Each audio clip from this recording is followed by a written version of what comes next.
Mr. Chairman, Dr. Prasad commenced his intervention with the question, is our immigration system working well? Well, I can advise him and the House that it's working a heck of a lot better than it did when that member's party was in power. And when we came to office in 2008, the immigration system was in an absolute shambles. There were thousands of applications pending. The timeliness and quality of the decision-making was poor. The Pacific Division was in complete disarray.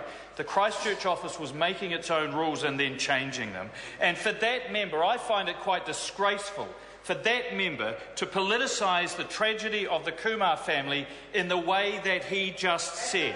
He accuses the Associate Immigration Minister of hiding behind a privacy waiver.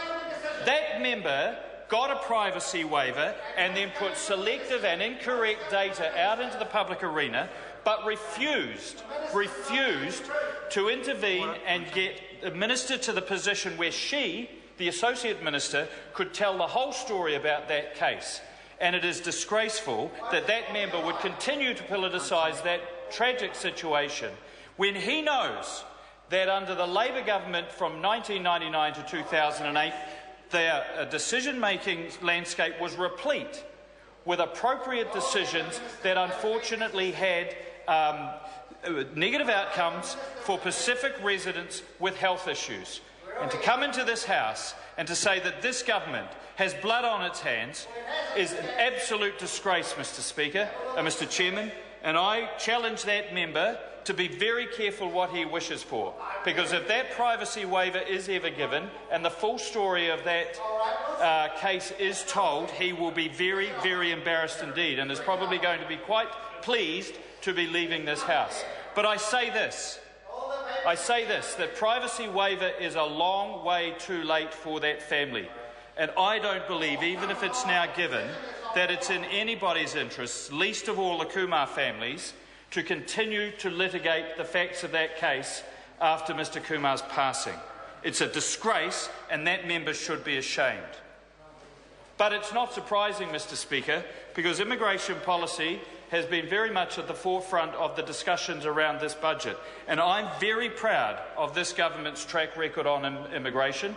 I think the Honourable Dr. Jonathan Coleman, when he came and spent 3 years cleaning up the mess that was left, Nathan Guy and I have inherited a much, much sounder Immigration New Zealand department with better timeliness, with better quality of decision-making, and what's very important to me is very good feedback from their clients about the quality of that service. Because it's important to note, Mr. Chairman, that immigration is quite ubiquitous. It extends into all areas of government policy, and I think when one looks at the national government's 4 priorities of responsibly managing our finances, delivering better public services, building a more competitive economy and rebuilding Canterbury, immigration has an underpinning role to play in all 4 of those goals, because there's no doubt that we are in a global contest. We're in a contest for skills, for foreign investment, for international students and for tourists. And the degree to which we succeed in that contest is very much a part of the policies, processes and technologies that we use to deliver a good immigration service. And under Vision 2015, which is very much underpinned by successive budgets, including this one, there's been quite a transformation away from bricks and mortar and a branch-based structure to when the service is and the application process is put online, we'll see what I'm confident will be a much, much more efficient application process where case officers can concentrate more on the quality of the application than chasing around after paperwork. And I think that's an important difference, and it will also achieve the government's goal, I think, to have at least 70% of transactions with government online. But I want to move to 2 specific areas, and indeed the main one that does underpin government's objectives for the rebuild of Canterbury. Because the Minister of Labour, Simon Bridges, and I have jointly announced over $7 million of new funding to support the Canterbury rebuild by protecting vulnerable workers and ensuring safe workplaces and fair workplaces. Mr. Chairman. The Honourable Michael Woodhouse. I think this is very important. I have become somewhat concerned at the risk that that migrant exploitation, while low, could grow, particularly in the Canterbury region as the rebuild commences, because there's no doubt that we are going to need to rely very heavily on migrant labour to assist in the rebuild. The Minister of Tertiary Education, Skills and Employment has invested heavily in skills and training, and we will see our young New Zealanders becoming qualified and at the front of the queue. And it's not going to be enough. We understand that. I think both sides of the House accept that while there were great opportunities for young New Zealanders, job seekers and trade trainees to participate in the Canterbury rebuild, given the pace and scale of the work that is required, we are already and will in the future increasingly rely on foreign migrant labour to assist with the rebuild. So it's important to me that those workers understand their rights and obligations, and that employers also understand that they need to treat their workers fairly, and that there are sanctions for not doing so, which is why the Immigration Amendment Bill before the House will significantly increase the penalties for migrant exploitation of lawful workers. But I am disappointed to note that Labor and Green parties are not going to support that bill. But the important thing about migrant exploitation is prevention. And I have been working hard in the migrant community to ensure that people have the confidence to speak up, knowing that in this country the rule of law can be obeyed. And I'm confident that with the extra resources that we're putting in through Budget 2014, we'll be able to do that. The other part of the new money that came out of Budget 2014 was for the Refugee Resettlement Program.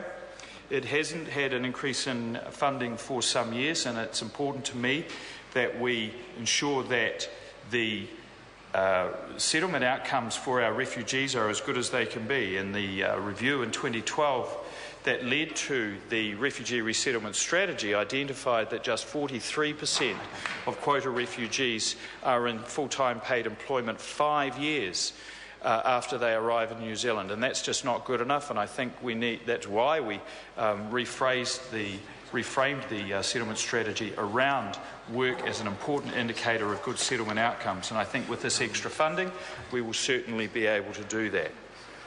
One of the most disappointing parts of Budget 2014 was the oblique reference in the Treasury documents about strongly positive permanent and long-term migration being misunderstood by the media and by certain elements in this House as somehow an immigration bow wave coming through into New Zealand, and nothing could be further from the truth. Positive net migration is being largely driven by New Zealanders not leaving and more New Zealanders coming back, and indeed the the residence program has seen a reduction of over 20% in residence visas in the last 6 or 7 years. But it is important for people to understand the difference between net migration and immigration, and even members of this House still don't, with some of the confusing interventions. But I think we have dramatically turned around the performance of Immigration New Zealand. I'm very pleased with the way in which that department operates. It's important that we have policies that are not too loose, nor too tight for that matter, that are skills focused but fulfil our humanitarian and family reunification obligations. I think they do that, and I'm very pleased with their performance.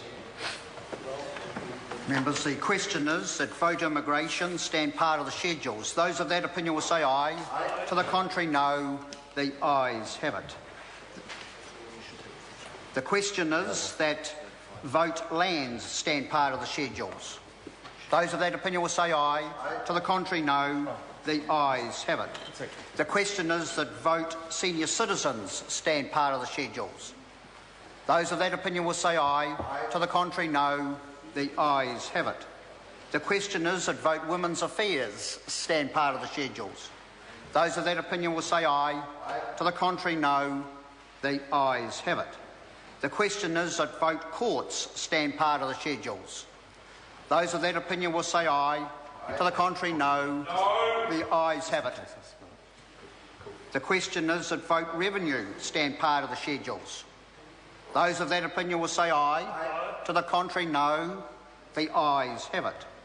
The question is that vote Pacific Island affairs stand part of the schedules. Mr. Chair. The Honourable, the said assembly to end.